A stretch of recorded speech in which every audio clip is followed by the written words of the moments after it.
So at the start of today's show, we went over the passage in the House of Representatives of a much smaller $1.2 trillion infrastructure bill. And this may be good for Joe Biden. Joe Biden needs something good. Joe Biden needs to get something done. The negotiation on this bill has dragged on too long, in particular for how relatively little you actually got in the bill. And increasingly, there is this urgency for an accomplishment for Joe Biden, because if we just look at the numbers, this is just an empirical reality.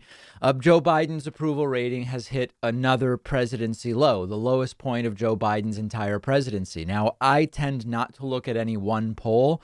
I look at an average of polls. 538.com tracks an average of Biden approval polls. And if you're watching today rather than just listening, you will see on your screen right now that there's been a steady decline for Joe Biden's approval. This started around late July, and I mentioned it to you when it started, and it has continued to decline. And this has pulled Joe Biden down from around 53% approval, below 50, into the high 40s, mid 40s, and now down to the low 40s, 42.6% approval. That's the lowest of Joe Biden's presidency.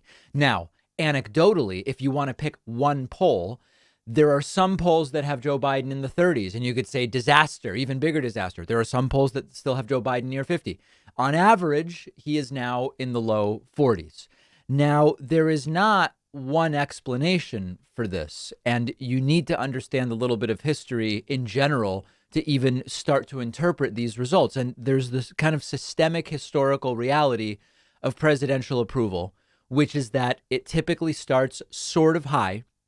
And then typically, as the president does things that different people don't like, people change from saying, I approve, to I don't approve. And it's really difficult to get someone who stops approving back into the I approve category or column, which is why presidential approval tends to decline over time. And that's what we see over the majority of presidencies.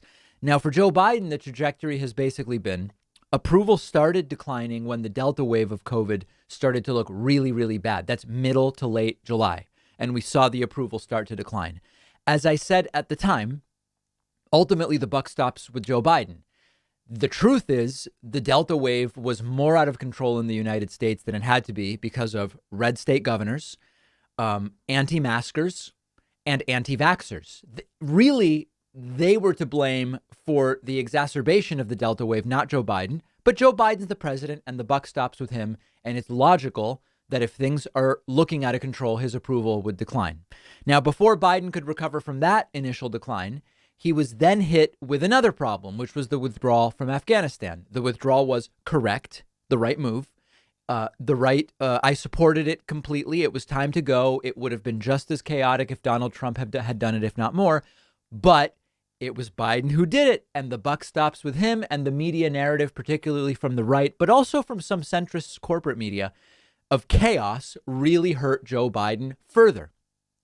As people started to forget about Afghanistan, remember, how long has it been since anyone mentioned it? It started to become, what is Joe Biden doing? Chaos at the border was a right-wing narrative. When is Biden going to have a big accomplishment became a broader and accurate narrative. That's a real question. When is Joe Biden going to have his next major accomplishment? He needed something, a big piece of legislation. The negotiation around the infrastructure bill and the Build Back Better bill, it dragged on and on. The attention became the relative power that Joe Manchin and Kyrsten Sinema had rather than Joe Biden. It was taking oxygen, and the approval continues to decline. We now have some shortages and supply chain issues, which we had under Trump. Gas prices and inflation have climbed as the pandemic recovery continues, and Joe Biden is president. So fairly or unfairly, he gets blamed. That's the game. So now he finds himself at the bottom. I mean, so far the bottom. It could continue down. He is currently at the bottom of his presidency's approval. Now, you combine this with last week's losses and barely wins for Democrats. 2022 can't be said to be looking good right now. For those who say it's not looking that bad, okay, there's no indicator that 2022 looks good.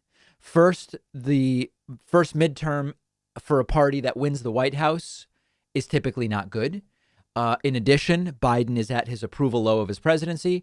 Plus, Democrats had some bad signals during last week's elections. Now, that being said, Joe Biden is still doing better today than Donald Trump was at 292 days into his presidency. Biden is doing worse than most presidents were right now. Obama was more popular at this point in his presidency. George W. Bush, thanks to 9/11, was way more popular. Clinton was more popular than Biden at this point in his presidency. George H.W. Bush was more popular. Reagan was more popular. But at this point in Trump's presidency, Trump's approval had already collapsed to 37%, and Biden's between 42 and 43. So at least that's something to look at. Trump was still worse. That all being said, we may simply be in a sort of new era of politics in which presidential approval is mostly low, because it's expected that if the person in the White House is from the other party, you say you don't approve, regardless of what the president has actually done. It's a sad reality we may be facing. Biden does need more wins, that I can assure you, and we'll see where the approval is a couple weeks from now.